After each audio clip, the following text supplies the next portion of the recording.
Hello, my name is Jessie Wallace, and this is my informative speech on the domestication and the relationships between dogs and humans. Basically, I wanted to talk to you guys about dogs because I have a profound love for them. I think they are amazing creatures. They are smart. They have this unique sensitivity about them that can really help them communicate with humans, and they just know when you're sad. They are a great set of ears to talk to and vent to, and they are definitely emotional animals that just can sense when you're upset and sense emotions in you that I've never experienced in any other animals. Now, the domestication of dogs is a really unique story that still a lot of historians struggle with and have different theories about. So we're going to go back and explore some of those and go back in time a little bit and look at when dogs really became around and started. So let's go back in time. Basically, the first dog came from wolves. So wolves were the grandfather of all the dogs that we have now. The gray wolf in particular is what a lot of historians say started the bloodline of dogs, and they have a lot of research has concluded that the DNA in dogs now is rooted from gray wolves and wolves in the Middle East. And you know that small little cuddly lapdog, a lot of researchers say actually those dogs derived from foxes. Now this theory is tossed around and fought, but those are the couple of opinions that the researchers have. So domestication of these wolves or foxes actually started about 15 to 20,000 years ago, when people actually started creating and building up villages.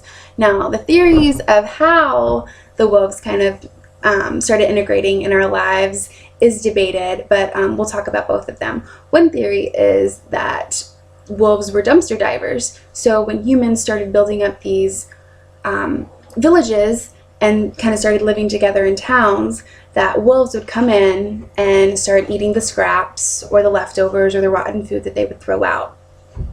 And from there, they kind of started entangling in each other's lives.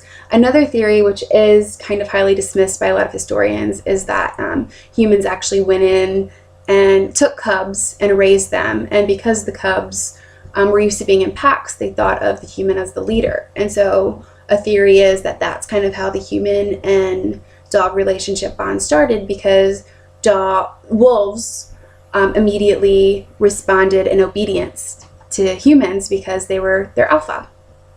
Now that's debated. Even so, you know, they were part of each other's lives. So however wolves made their way into our lives, they did.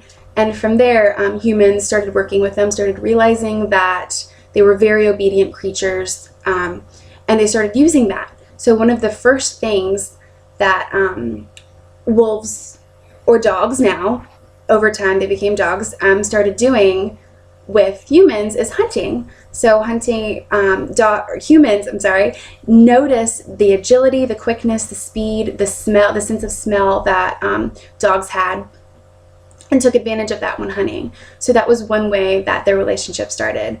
Another ancient use for these dogs is actually an alarm system. So people would bring these dogs into their homes and use them to alert them when there was an intruder, when there was a stranger, when there even a strange animal that was lurking about. So that was another use of animals in ancient times. The third one is actually for a disposal system. So dogs would actually clean. One of the ways, one of the theories that started out with, they actually ended up using.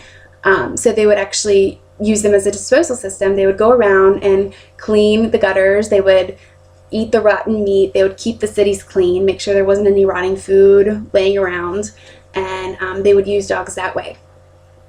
So once people figured out, hey, we can train dogs, we can use dogs, they can actually be a lot of use for us, they figured out what's called breeding. And breeding actually didn't even start really until the 19th century. And by that I mean that's when people really started writing down bloodlines, figuring out what specific DNA lines do what specific job. So, for example, this DNA or this bloodline works really well with herding sheep, and this bloodline and this DNA system works really well with guarding and protecting our people. So from there, breeding started, and a lot of this was unhealthy. A lot of dogs now actually can't even give birth without a C-section. So we have actually humans have manipulated dogs over the years in somewhat of an unhealthy way, but nonetheless, we have created the animals and the species and the types of dogs that we have today. And from there are actually 14 original dog species. So I was going to talk about a couple of them.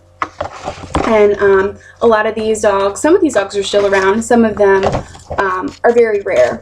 But the first dog is the Saluki, which is very similar to the Greyhound. They say the Greyhound breed derived from this original breed called the Saluki. It's a very lanky and long and beautiful dog, much like the Greyhound, and it derived from Egypt. And it was a very royal dog. It was a very, people loved these dogs. People even mummified them and buried them with them when they died. So they were very, very important creatures to them. And they were gazelle-like. They chased prey. They hunted with people. And that was the use for this particular dog. Another ancient dog that is still around today is the Chinese Shar-Pei. You know, that wrinkly, really cute dog. And overbreeding, this dog has actually become really unhealthy because of some of the characteristics about it. And they have a lot of health issues, but they were used to bred and hunt and guard. And later on, they were actually bred to fight. But that was not the original use. The third dog I want to discuss is the Akita, which is a really cool Japanese dog. It's a really, really big dog that was used originally to protect and be a guard dog. And generally speaking, wasn't too fond of strangers. They liked their people. They didn't really want to mess with anyone else. And a cool story that I had heard and that I had researched a little bit about the Akita was in the 1920s. This man owned an Akita. The Akita's name, I might mess up the pronunciation, but Hachiko was the dog's name, and he loved his owner, and every day when his owner came home from work at 4 p.m., he would wait for him at the train every single day until, tragically, his owner passed away of a heart attack and did not come home from the train. Well, every single day for the next 9 years, this dog waited for his owner loyally at the train, waiting for him to come home. Now, there was a lot of accounts saying that people tried to take this dog in, keep him, and he just wasn't about it. He was loyal to his owner, even though his owner had died, and he waited for him to come home. They actually, the city kind of took him in, they fed him, they helped him, and they let him wait for his owner, and they actually have a statue now. So it's pretty cool. It's pretty cool. It's kind of really shows you the relationship that humans and dogs have. So those were just a couple of breeds that I want to discuss. All of those ancient breeds have translated into the dogs that we have now. So from some of those breeds come the dogs that we have. And some of the breeds now that we're working with are really cool, and we have a lot of different uses for them too that I wanted to talk about. And therapy dogs is one of them. I love the idea of therapy dogs. I think they're really cool.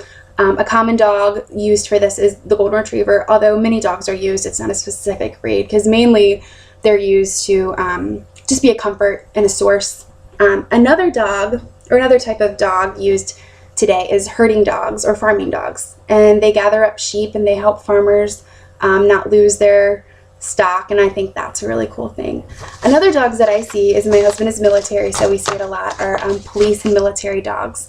And commonly used German Shepherd are big protective dogs, and they can train them to bite, sense, drugs, attack on command. So there's some really cool uses for military and police dogs. But overall, that's kind of the brief history of dogs and how they've kind of crossed over into our lives, and the unique story of the bond that we've formed, the man and dog duo. And anyways, I hope you guys enjoyed learning about dogs and man's best friend. I hope you guys have a wonderful day. Thanks.